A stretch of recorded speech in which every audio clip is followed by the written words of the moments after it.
નમસ્કાર વિદ્યાર્થી મિત્રો, ગુડ મોર્નિંગ, જય મહાદેવ। આપણે 12 કોમર્સ ની અંદર અર્થશાસ્ત્રમાં 8મો પાઠ કૃષિ ક્ષેત્ર વિશે અભ્યાસ કરી રહ્યા છીએ। તેની અંદર ખેત ઉત્પાદકતા વધારવાના ઉપાયો વિશે આપણે અભ્યાસ કરી રહ્યા છીએ, જેની અંદર આપણે સંસ્થાકીય સુધારાઓ કરવાથી ખેડૂતની જે ખેત ઉત્પાદન છે એમાં વધારો થાય। સંસ્થાકીય સુધારાઓ જોયા। ત્યાર પછીનો મુખ્ય બીજો પોઈન્ટ ટેકનોલોજીકલ સુધારા પણ કરવા પડે। ટેકનોલોજીકલ સુધારાની અંદર આપણે હાઇબ્રિડ બિયારણો ખેડૂતો માટે જે બનાવવામાં આવેલા છે, જે વધુ એ બિયારણનો ઉપયોગ કરવાથી ખેડૂત ઉત્પાદન મેળવી શકે છે, બરોબર। ત્યાર પછી આવશે બીજો મુદ્દો આપણે જોયો તો ટેકનોલોજીકલ સુધારામાં રાસાયણિક ખાતરનો ઉપયોગ કરવાનો, બરોબર। છાણિયું ખાતર છે તે છાણિયા ખાતરના બદલે જો ખેડૂત રાસાયણિક ખાતરનો ઉપયોગ કરે તો એ પાકને અનુકૂળ રાસાયણિક ખાતર બનાવવામાં આવેલું હોય છે અને એ રાસાયણિક ખાતર છે એ પાકને રક્ષણ આપે છે અને રાસાયણિક ખાતરનો ઉપયોગ કરવાથી ખેડૂત છે એ પોતાનું ઉત્પાદન વધારી શકે છે। ત્યાર પછી આવશે સિંચાઈની સગવડમાં વધારો કરવો। એ મુદ્દો પણ આપણે જોયેલો હતો। સિંચાઈની સગવડમાં વધારો કરવો કે ખેડૂતોને પાણી પૂરતા પ્રમાણમાં આપવું, જેથી વર્ષની અંદર એ 1 થી 2 પાક લઈ શકે અને અધૂરી જે સિંચાઈ યોજના છે ઈ અધૂરી સિંચાઈ યોજના પૂર્ણ કરવા પર પણ ભાર મૂકવામાં આવેલો હતો, બરોબર। તો એના વિશે પણ આપણે ચર્ચા કરી। ત્યાર પછી ટેકનોલોજીકલ સુધારાની અંદર ત્યાર પછીનો મુદ્દો છે ઈ યંત્રોનો ઉપયોગ કરવો, બરોબર। ખેત ઉત્પાદકતા વધારવી હોય તો યંત્રોનો ઉપયોગ કરવો, એ બધું આપેલો છે। હવે આપણે એને સમજવાનો પ્રયત્ન કરીએ।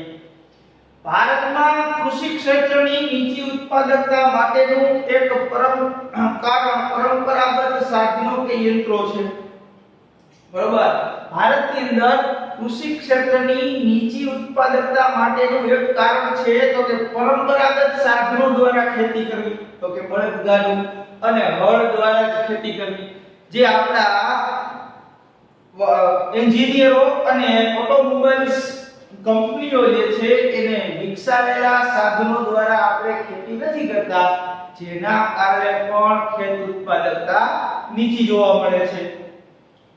વાસ્તવમાં દેશના એન્જિનિયર અને ઓટોમોબાઈલ વિકાસની સાથે, બરોબર, ખરેખર એન્જિનિયરિંગ અને ઓટોમોબાઈલના વિકાસની સાથે તો કે ટ્રેક્ટર છે એ ટ્રેક્ટરનો ઉપયોગ કરવો જોઈએ ખેતીની અંદર।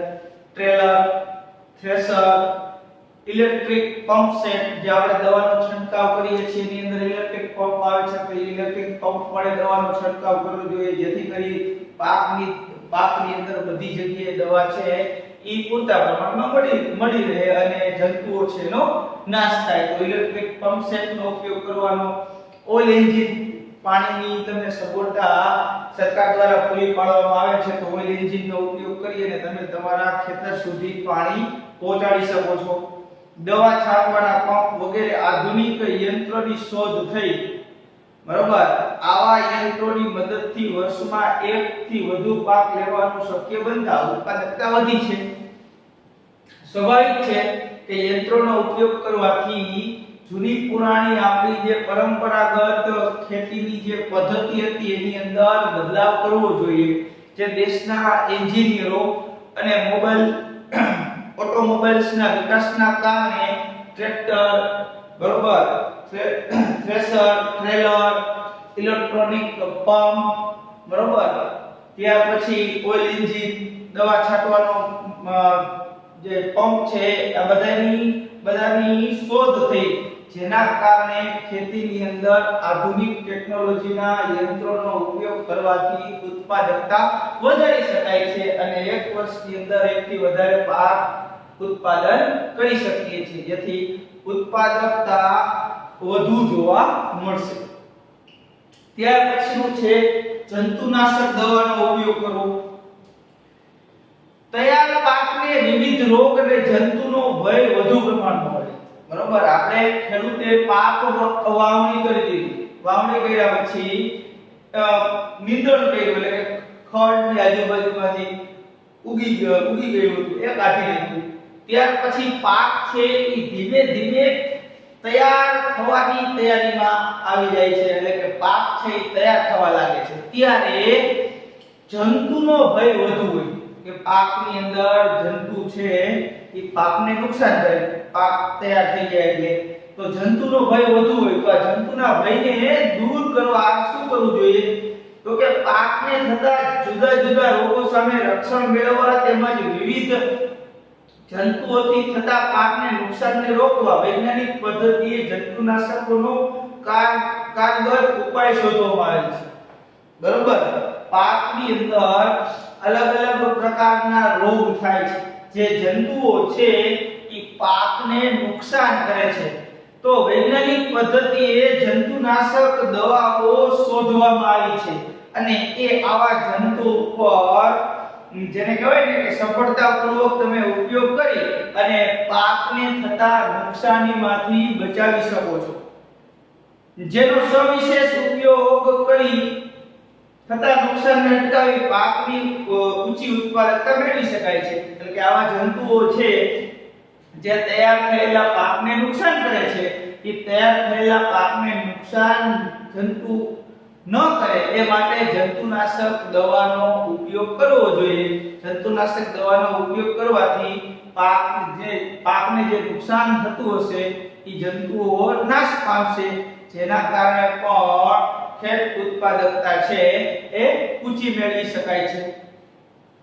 ત્યાર પછી આવશે ભૂમિ પરીક્ષણ.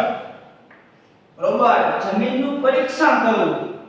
પરીક્ષણ કરવું એટલે ચકાસણી કરવી. દાખલા તરીકે ખેડૂત છે ઈ કોઈ પણ પાક વાવે છે એ પહેલા જમીનનું પરીક્ષણ કરવામાં આવે કે જમીન છે ઈ પાકને અનુકૂળ છે ને, જમીનની અંદર જે ઘટકો હોય જોઈએ પાક ઉગવા માટે એ ઘટકોની હાજરી છે ને, ત્યાર પછી જ એ પાકનું વાવેતર કરવું જોઈએ.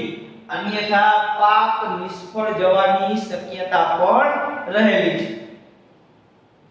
વૈજ્ઞાનિક ઢબે થતી ખેતીમાં પાક લેતા પહેલા ભૂમિ પરીક્ષણ કરવાની રીત પ્રચલિત બની છે. બરોબર, સોઇલ એટલે ભૂમિ, જમીન, માટી. ટેસ્ટિંગ એટલે પરીક્ષણ, સોઇલ ટેસ્ટિંગ. બરોબર, તો કે હવેના સમયની અંદર કોઈ પણ પાકનું ઉત્પાદન મેળવીએ એ પહેલા જમીનનું પરીક્ષણ કરવામાં આવે, ત્યાર પછી પાકનું વાવેતર થાય છે. જે તે પરીક્ષણ જે તે પાકને અનુકૂળ જમીનની ગુણવત્તા છે કે નહીં અને જે તે જમીનમાં પૂરતા ઘટકો અને તેના પ્રમાણની માહિતી આપે છે.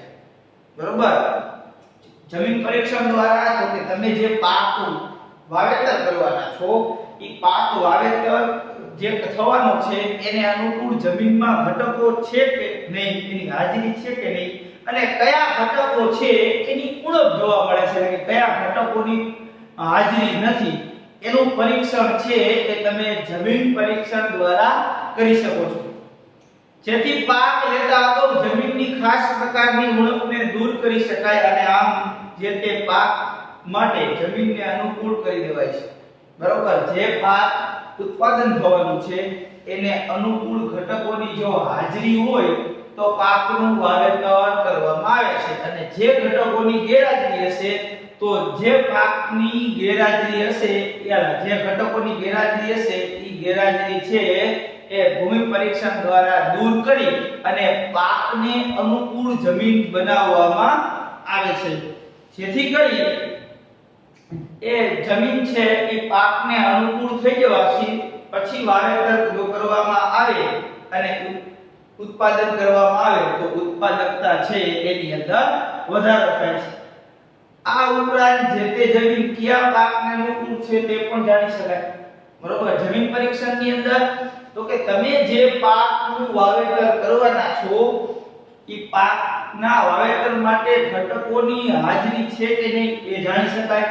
ગેરહાજરી છે તો કયા ઘટકોની ગેરહાજરી છે, એ ગેરહાજર ઘટકો જાણી અને તમે જે તે પાકને અનુકૂળ જમીન બનાવી શકો છો અને એ જમીન છે એની એ જમીનમાં કયા પાક છે એ વધુ ઉત્પાદન કરી શકાય એ પણ જાણકારી મેળવી શકાય છે એટલે કે ભૂમિ પરીક્ષણ. તો ટેકનોલોજીકલ પરીક્ષણ સુધારાઓની અંદર ખેડૂતોએ સુધારેલા બિયારણોનો વપરાશ કરવો જોઈએ, રાસાયણિક ખાતરનો વપરાશ કરવો જોઈએ, સિંચાઈની સગવડમાં વધારો કરવો જોઈએ, યંત્રોનો ઉપયોગ કરવો જોઈએ, જંતુનાશક દવાનો ઉપયોગ કરવો જોઈએ અને ભૂમિ પરીક્ષણ એટલે કે જમીનનું પરીક્ષણ સોઇલ ટેસ્ટિંગ કરી અને તમે ખેત ઉત્પાદકતા વધારી શકો છો. ત્યાર પછીનો મુખ્ય અને લાસ્ટ મુદ્દો છે અન્ય ઉપાયો. અન્ય ઉપાય દ્વારા તમે ખેતીની અંદર ઉત્પાદકતા કેવી રીતે વધારી શકો તો એના વિશે આપણે ચર્ચા કરીએ. તો કે કૃષિ ક્ષેત્રની ઉત્પાદકતા વધારવા માટે ખેડૂતોને શિક્ષિત અથવા તો ખેતીની નવીન પ્રકારની પદ્ધતિઓથી માહિતગાર કરવાથી ખેડૂતની પ્રણાલીમાં ફેરફાર થાય છે. જો એક તો આપણો ભારતનો ખેડૂત છે એ ગ્રામ્ય વિસ્તારમાં વસે છે, અશિક્ષિત છે, અભણ છે, તો સૌથી પહેલા તો તમારે ખેડૂતને શિક્ષિત કરવાનો થશે અને ખેતી અંગેની જેટલી નવા પ્રકારની પદ્ધતિઓ છે એ પદ્ધતિઓથી ખેડૂતને માહિતગાર કરવો જોઈએ. એટલે કે એની કાર્યપ્રણાલી હતી જૂની પરંપરાગત પદ્ધતિ મુજબ ખેતી કરવાની એમાં સુધારો થશે. તે અને ગ્રામ્ય અર્થતંત્રમાં કુરિવાજો વગેરે બાબતમાં તેમને જાગૃત કરી માત્ર પ્રારબ્ધને સહારે બેસી ન રહેવા બાબત તેમને સમજૂતી આપી શકાય છે. બરોબર. ગ્રામ્ય ખેડૂત અને ગામની અંદર રહેતા અન્ય ખેતી કરતા લોકો છે એની અંદર જે કુરિવાજો છે જે લઘુતાગ્રહથી મગજની અંદર બેસી ગઈ છે એ ખેડૂતને શિક્ષિત કરી અને કુરિવાજ દૂર કરી શકાય છે. બરોબર. ખાલી પ્રારબ્ધને સહારે બેસી નહીં રહેવાનું પણ આપણે અલગ અલગ નવી પદ્ધતિઓ અમલમાં લાવી અને ખેત ઉત્પાદકતા કેવી રીતે વધારી શકીએ એ માટે આપણે ખેડૂતને માહિતગાર કરવો પડે.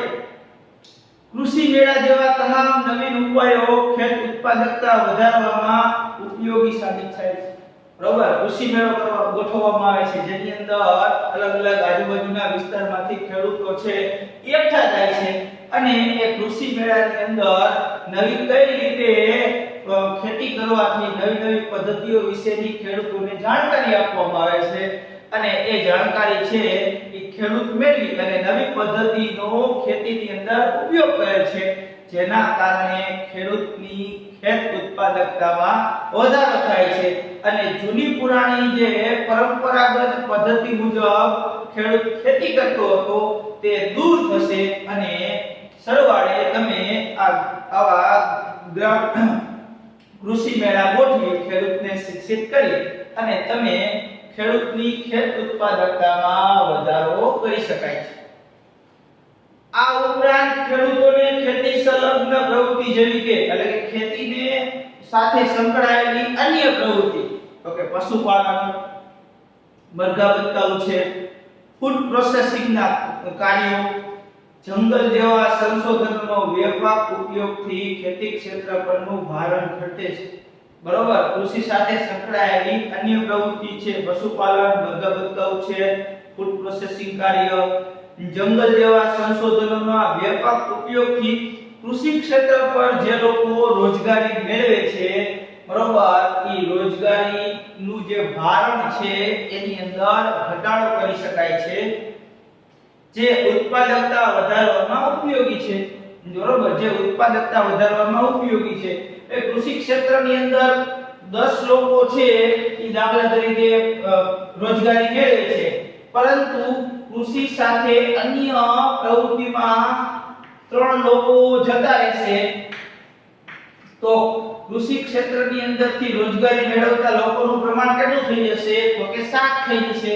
કૃષિ સાથે સંકળાયેલી અન્ય પ્રવૃત્તિમાં 3 લોકો 10 માંથી જતા રહ્યા તો કૃષિ ક્ષેત્ર પરનું જે રોજગારી મેળવવાનું જે ભારણ છે એમાં ઘટાડો થશે જેથી કરી ખેત ઉત્પાદકતા વધારી શકાય છે.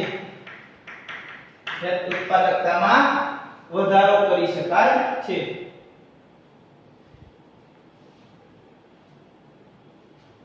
અહીં ખૂબ ઉપયોગી એવા નાના પાયાના ઉદ્યોગોને વ્યાપ જો ગ્રામ્ય અર્થતંત્ર સુધી ફેલાવવામાં આવે તો આવા ઉદ્યોગો ગ્રામ્ય અર્થતંત્રનો વિકાસ કરશે, જે ખેતીને સહાયક બનતા વાસ્તવમાં ખેત ઉત્પાદકતા વધારી શક્ય અને સરળ બને છે। બરોબર, ખેત ઉત્પાદ અહીં નાના પાયાના ઉદ્યોગોનો જો વ્યાપ છે, એ વિસ્તાર છે, એ ગ્રામ્ય વિસ્તાર સુધી વધારવામાં આવે। બરોબર, એટલે કે નાના પાયાના ઉદ્યોગો છે એની સ્થાપના ગ્રામ્ય વિસ્તારમાં થાય તો આવા ઉદ્યોગોને કાચો માલ સામાન છે, એ કાચો માલ સામાન ખેતી ક્ષેત્રમાંથી સરળતાથી મળી રહે છે અને ગ્રામ્ય અર્થતંત્ર છે એનો વિકાસ થશે અને આ ઉદ્યોગો છે એ ખેતી ક્ષેત્રને સહાયક બને છે, જેથી ખેત ઉત્પાદકતા છે એ વધારવામાં ગ્રામ્ય વિસ્તારમાં સ્થાપાતા ઉદ્યોગોનું મહત્વ વધી જાય છે। તો વિદ્યાર્થી મિત્રો, આપણે ખેત ઉત્પાદકતા વધારવા માટેના ઉપાયોની ચર્ચા કરેલી છે। બરોબર, તો પરીક્ષાની અંદર 5 માર્ક્સની દ્રષ્ટિએ આ મહત્વનો પ્રશ્ન છે, ખેત ઉત્પાદકતા વધારવાના ઉપાયોની ચર્ચા કરો। બરોબર, સંસ્થાકીય સુધારાઓની અંદર કેટલા પ્રકાર છે એ આપણે આગલા વિડિયોની અંદર જોયા।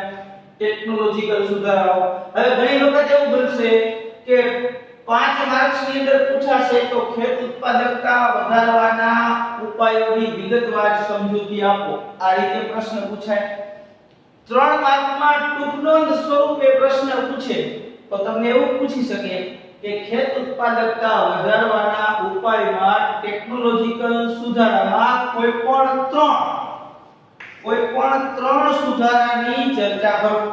બરોબર, અહીંયા ટેકનોલોજીકલ સુધારા છે 1 2 3 4 5 અને 6 આપેલા છે, તમારે ફક્ત ટેકનોલોજીકલ 3 સુધારાઓ સમજાવવાના છે।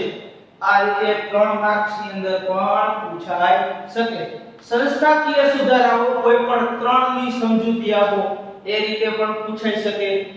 5 માર્ક્સની અંદર પૂછાય તો ખેત ઉત્પાદકતા વધારવાના ઉપાયોની વિગતવાર ચર્ચા કરો, આ રીતે પૂછી શકે। ત્યાર પછી તમને એક મુદ્દો આપેલો છે આધુનિક ખેતી।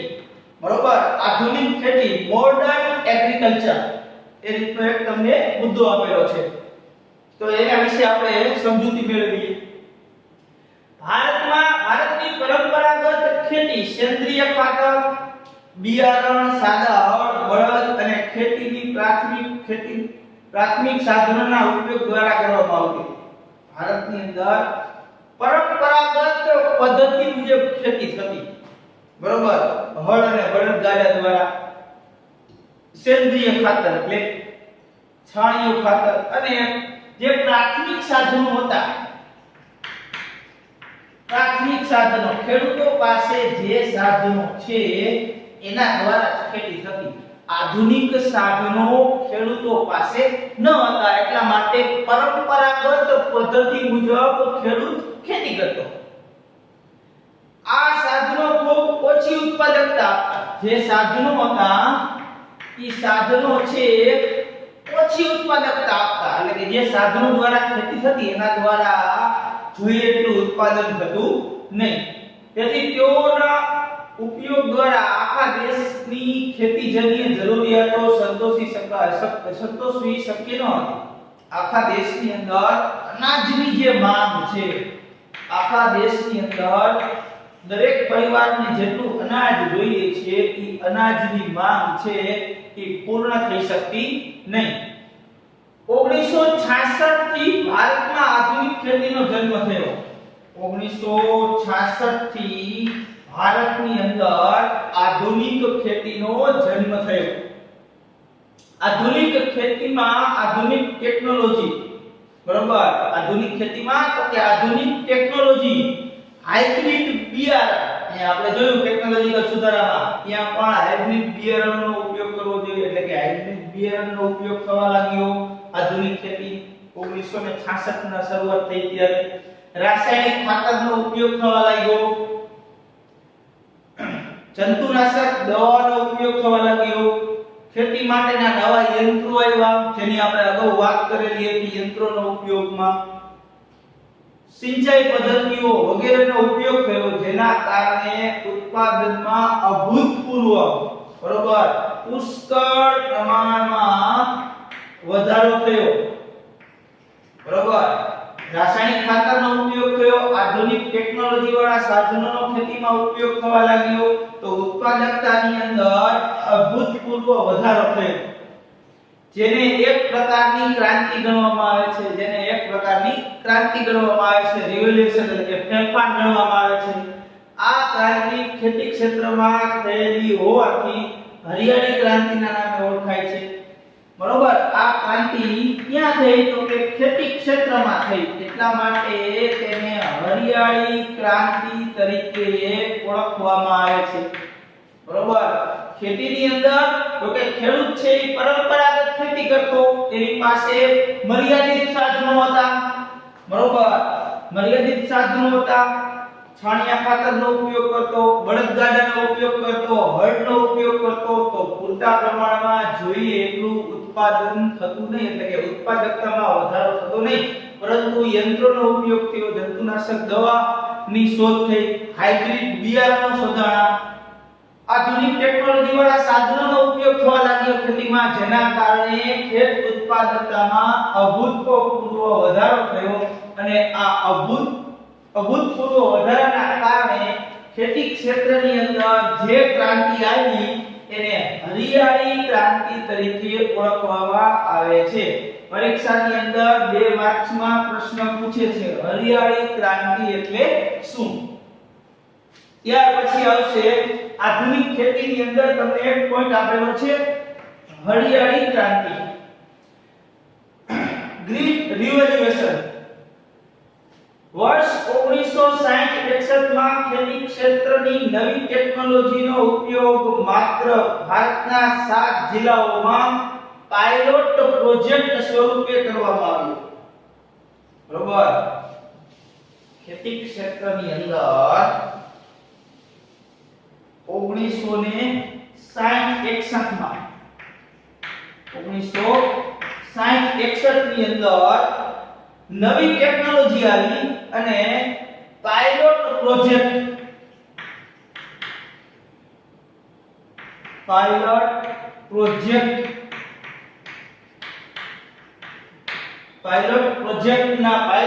પ્રોજેક્ટના નામે એ યોજના છે એની શરૂઆત થઈ જેને શરૂઆતમાં IADP બરોબર ઇન્ટેન્સિવ એગ્રીકલ્ચર ડિસ્ટ્રિક્ટ પ્રોગ્રામ બરોબર જેનું ફૂલ ફોર્મ છે એટલે કે જિલ્લાઓ માટેનો સઘન ખેતીનો કાર્યક્રમ સ્વરૂપે ઓળખાય સઘન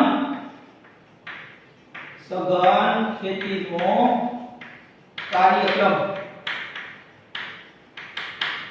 બરોબર સઘન ખેતીના કાર્યક્રમ સ્વરૂપે તેની ઓળખ થઈ સમય જતા તેની અદ્ભુત સફળતાના કારણે આખા દેશમાં લાગુ પાડવામાં આવ્યું બરોબર સઘન ખેતીનો કાર્યક્રમ છે ઈ સફળતા આખા દેશની અંદર મળી બરોબર ખૂબ જ એને પ્રતિસાદ મળ્યો તો ઈ 7 જિલ્લાઓમાં જે લાગુ પાડવામાં આવેલો હતો એ યોજનાને સઘન ખેતીના કાર્યક્રમને આખા દેશની અંદર લાગુ કરવામાં આવ્યો ત્યારે તે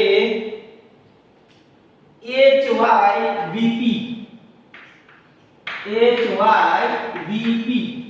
બરોબર હાઈ યીલ્ડિંગ વેરાઇટીઝ